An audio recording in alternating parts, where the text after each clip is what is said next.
नमस्कार प्रिय मित्रों, आप सभी का स्वागत है हमारे YouTube चैनल जीवन डेली स्टोरी में।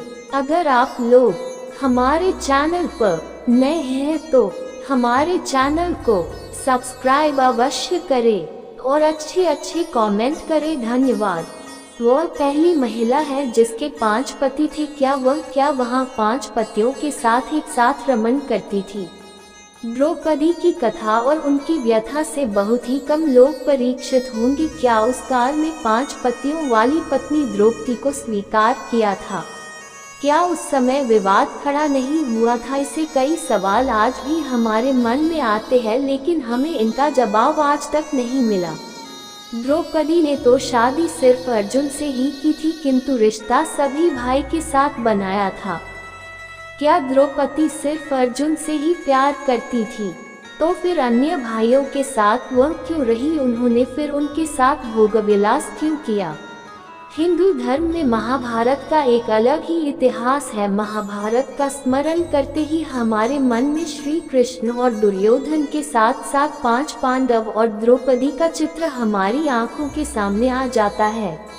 महाभारत का युद्ध विश्व में सबसे महान और सबसे बड़ा युद्ध माना जाता है। इस युद्ध में धर्म ने अधर्म पर विजय पाई थी, किंतु हर विषय में कोई न कोई प्रश्न है तो छूट ही जाता है। वैसे ही कई प्रश्न इस महाभारत की कथा में भी छूट गए।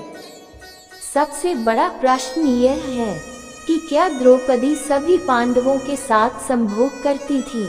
और यदि वह सभी पांडवों के साथ संभोग करते थे तो सबसे पहले किस पांडव के साथ द्रौपदी ने संभोग किया?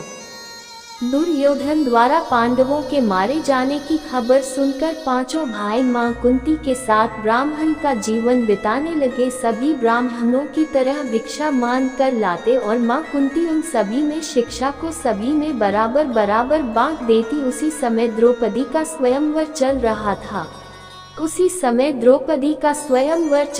था। द्रौपदी के स्वयंवर में राजा के निर्देश का पालन कर अर्जुन ने द्रौपदी को स्वीकार किया। उस समय वहां पर भगवान श्री कृष्ण और बाकी सब लोग भी वहां पर उपस्थित थे। इससे साफ जाहिर होता है कि द्रौपदी का विवाह सिर्फ अर्जुन से ही हुआ था। तो उस समय मां कुंती भगवान की आराधना कर रही थी, किंतु जब ब्राह्मणों का जीवन व्यतीत कर रहे 5 भाई द्रौपदी को लेकर घर आए। जैसे ही उन्होंने कहा कि माँ देखो हम क्या लाए हैं, माँ ने इतना सुनते ही कहा कि तुम जो भी लाए हो सभी भाई मिल बांट कर खा लो। सभी भाई माँ की बात को एक आदेश की तरह मानते थे। वह सब चुप हो गए। बाद में जब कुंती ने बाहर आकर देखा तो वह देखकर आश्चर्यचकित हो गई।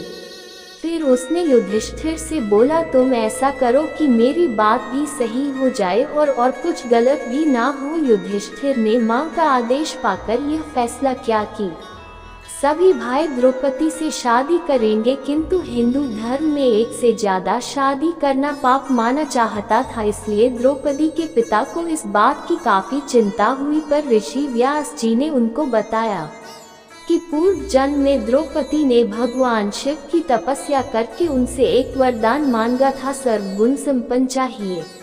द्रौपदी ने यह बात 5 बार कही थी, इसलिए भगवान शिव ने उन्हें वरदान दिया था कि तुम्हें अगले जन्म में 5 भारत ऋषि विषयों के पुत्र से तुम्हारा विवाह होगा। ये बात सुनकर द्रौपदी के पिता 5 भाइयों के साथ द्रौपदी का विवाह करने के लिए तैयार हो गए। द्रौपदी का विवाह सबसे पहले अक्षर भाइयों में सबसे बड़े भाई युधिष्ठिर के साथ हुआ, जिसके चलते द्रौपदी ने युधिष्ठिर के साथ सबसे पहले संभोग किया। उसके अगले ही दिन द्रौपदी का विवाह भीम के साथ हुआ और साथ भी संभोग किया, और उसी तरह अर्जुन, नकुल और सहदेव के साथ भी हुआ। जैसा कि सभी देवताओं को पता था कि द्रौपदी को पिछले जन्म में ही 5 पतियों के साथ शादी का वरदान मिल चुका था।